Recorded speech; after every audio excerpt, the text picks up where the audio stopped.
माता सो पिता तुम्हें माँ बंधु सो सखा तुम्हें विद्या सो द्रवणम तुम्हें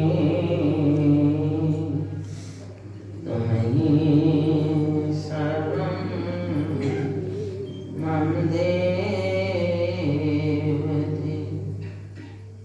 मेरे सतगुरु आप हो,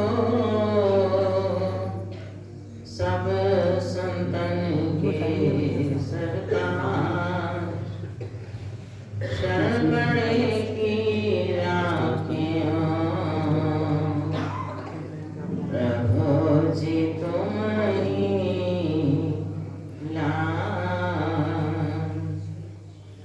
शरण पड़ेगी राखियो,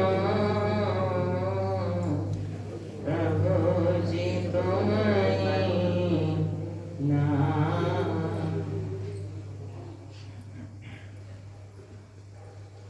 गुरुमुखो, एक बार अपनी मुख रचना को पवित्र करने के लिए सब मिलकर ऊंची और मीठी स्वर से बोलो जयकारा। बोल मेरे श्री गुरु महाराज की जय। गुरुमुखो, भक्ति कितनी सुख रूप है, जिस भक्ति की महिमा ग्रंथ शास्त्र भी गाते आए,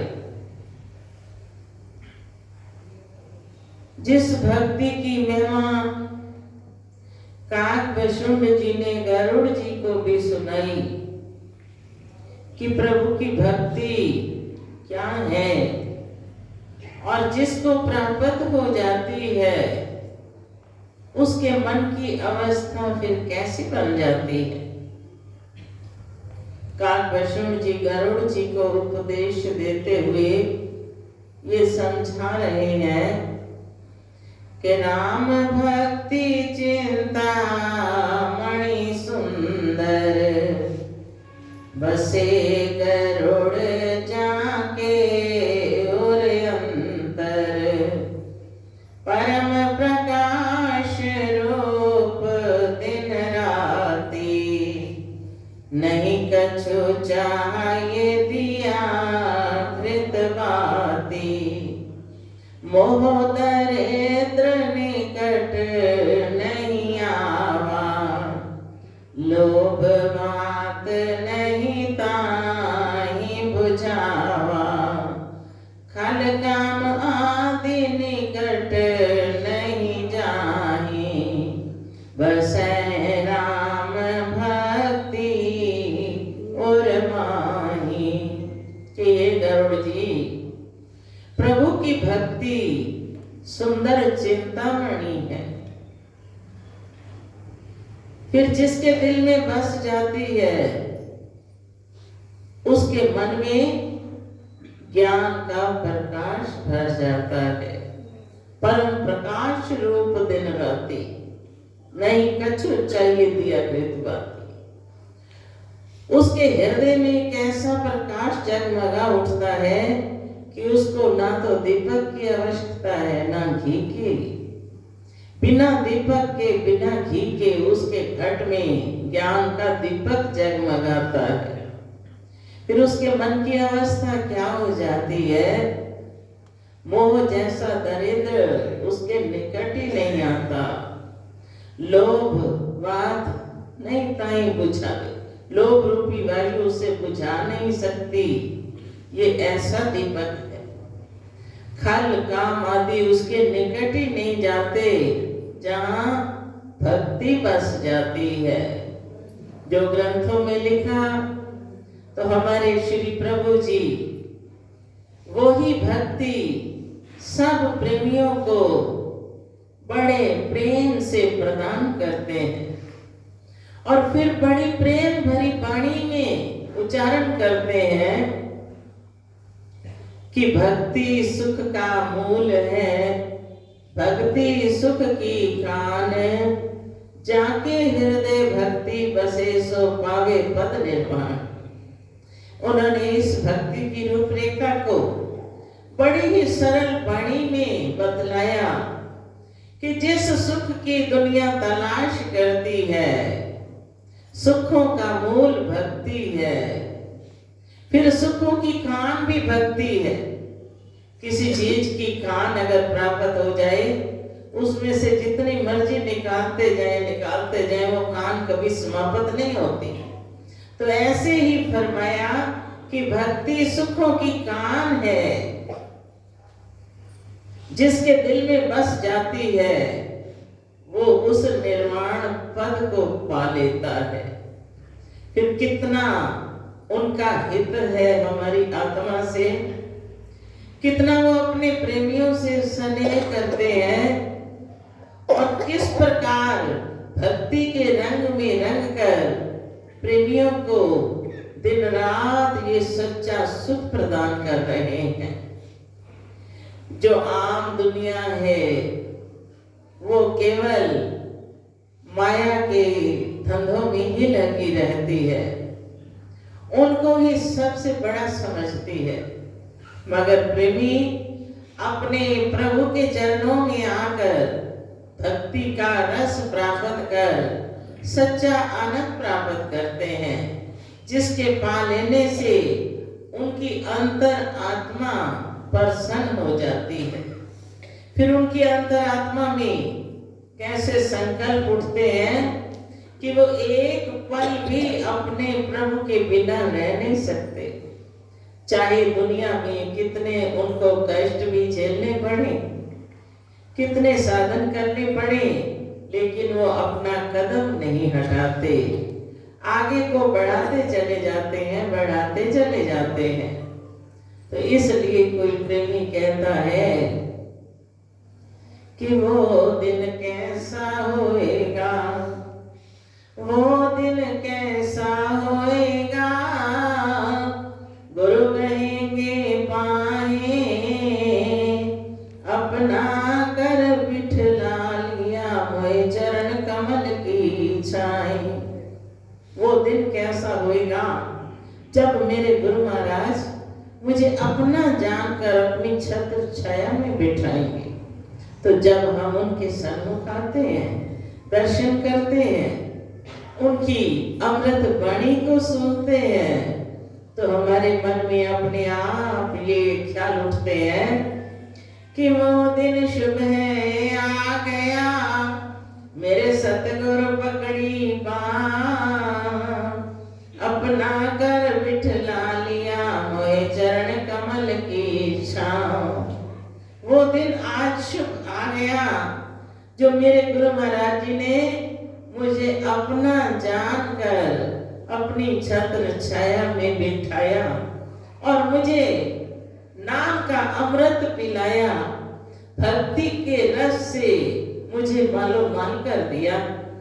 तो इसलिए कैसी सुंदर ये घड़ी है, कैसा सुहाना ये समय है जो मैं अपने सतगुरु के सन्मुख बैठकर ये आनंद प्राप्त कर रहा हूं। तो सच आम दुनिया क्या मानती है, वो संसार के पदार्थ पाकर ही खुश हो जाते हैं, मगर भगत भगवान की चाहत रखते हैं। एक तरफ भगवान है, दूजे माया जान, संसारी माया चाहे भगत चाहे भगवान। एक तरफ भगवान की प्रीत है और दूसरी तरफ माया का जाल है।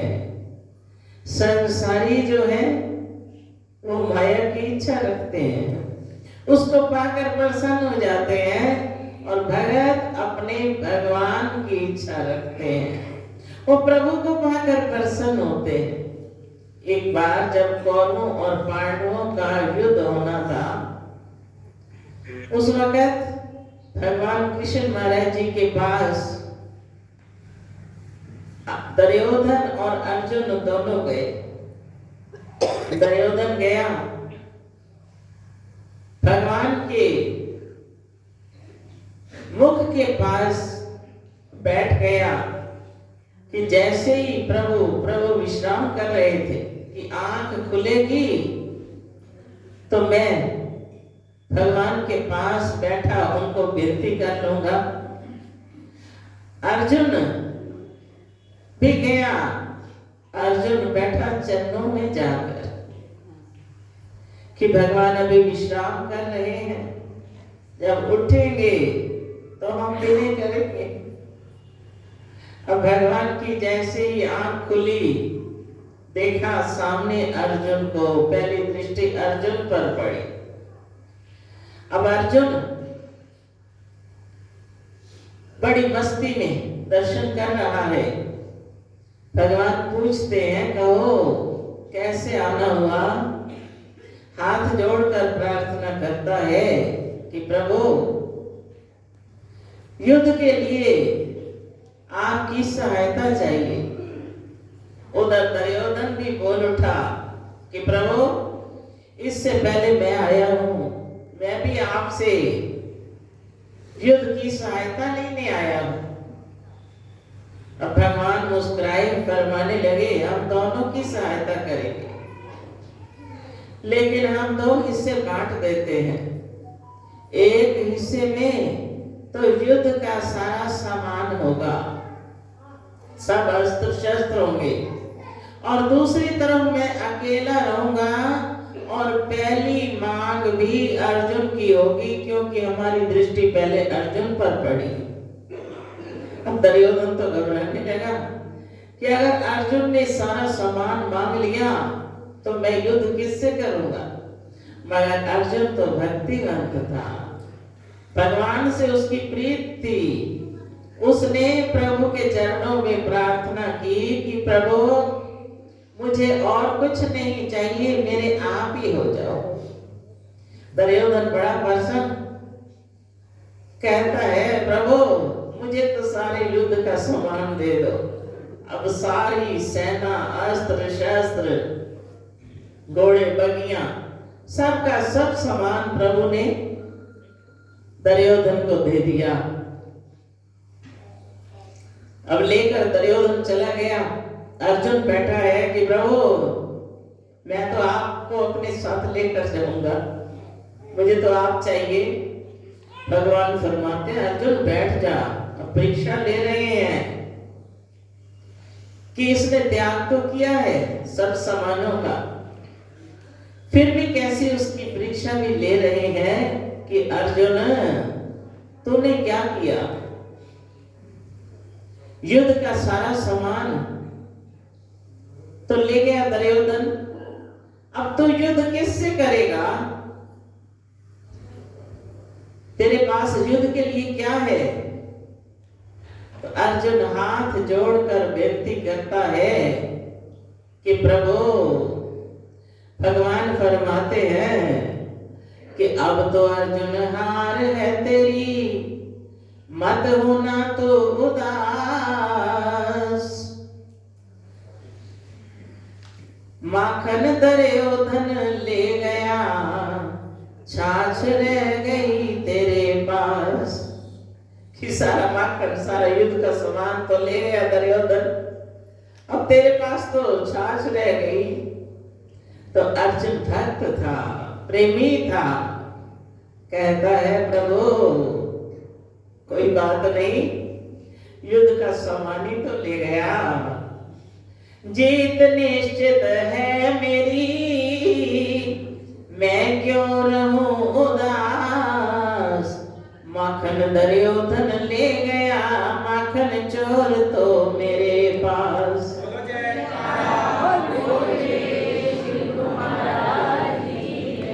प्रभु मेरी तो जीत निश्चित है, मुझे कोई परवाह नहीं सामान की।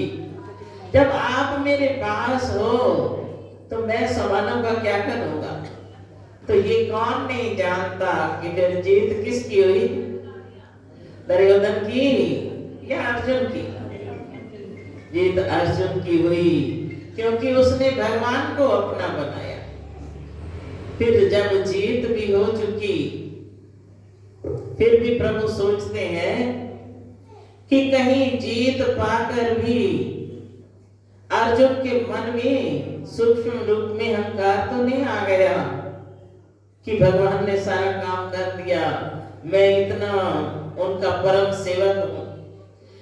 भगवान अपने प्रेमियों को भक्ति की बख्शीश करते हैं और भक्ति संभालने की शक्ति भी देते हैं, उनकी भक्ति को खोने भी नहीं देते।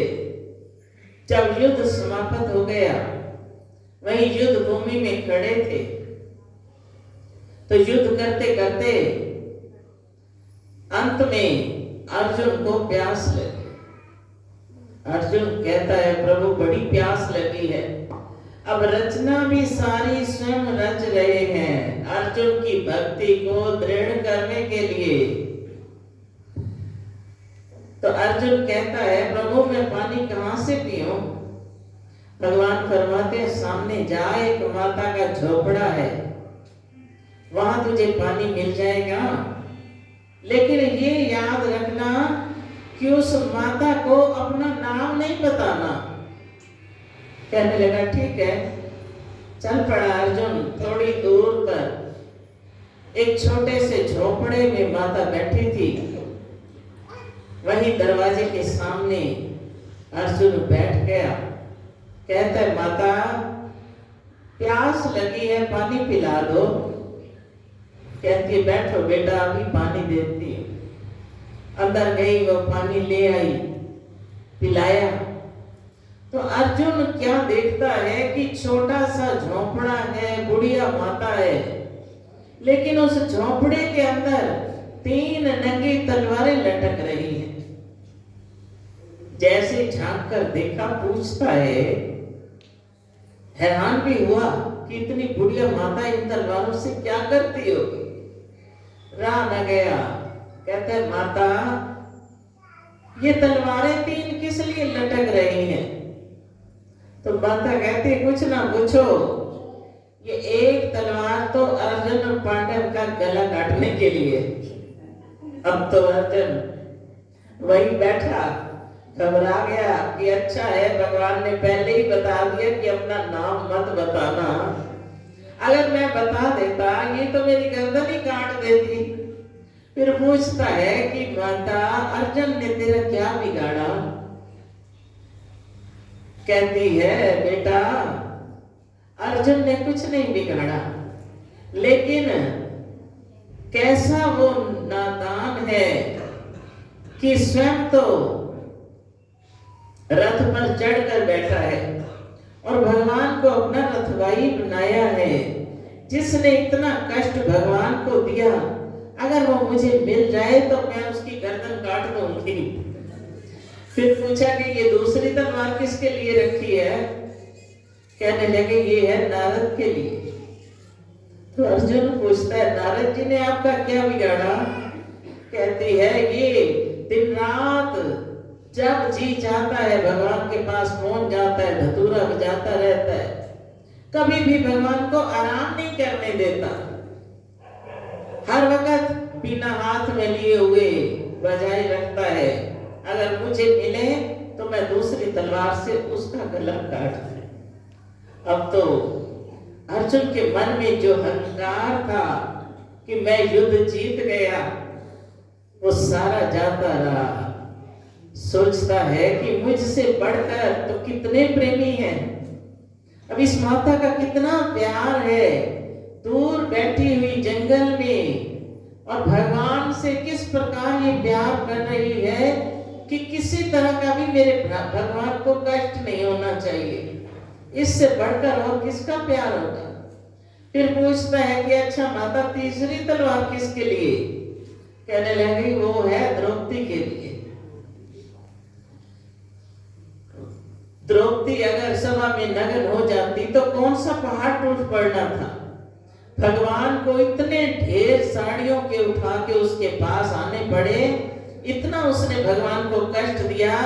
अगर वो मुझे मिले तो मैं उसकी गर्दन उतार दूंगी। अब उसकी बातें सुन सुनकर माता की अर्जुन का मन जो था वो प्रभु के प्रति इतना अधीर हुआ कि हे प्रभु, तुम्हारे प्रेमी एक से एक बढ़कर है। मैं तो समझता था कि भगवान मेरे ही हैं, मेरी रखवाली कर रहे हैं, मगर आप तो सारी सृष्टि के रोम रोम में रमे पड़े हो। आपका कितने दिलों में प्यार भरा है। और फिर ऐसी बुजुर्ग माता जो उठ के कहीं आ जा भी नहीं सकती, वो भी दूर बैठी हुई कितना आपसे स्नेह कर रही है कि कोई भी आपको कष्ट ना दे। जो कोई आपको कष्ट दे तो वो उसके लिए तैयार बैठी है कि मैं उसका बदला लूं कि कैसे उसने भगवान को कष्ट दिया। इसको कहते हैं सच्ची लगन, सच्चा प्यार। तो वो ही प्रेम गुरुमुख जन अपने प्रभु से करते हैं, चाहे पास बैठे हो या दूर बैठे हो। हर घड़ी उनको यही लगता है कि मेरे गुरु महाराज हमेशा प्रसन्न रहें, उनको किसी प्रकार का भी कष्ट ना हो। हर घड़ी मेरे प्रभु खुशहाल भी रहें, मुस्कुराते भी रहें, सबको आशीर्वाद भी देते रहें।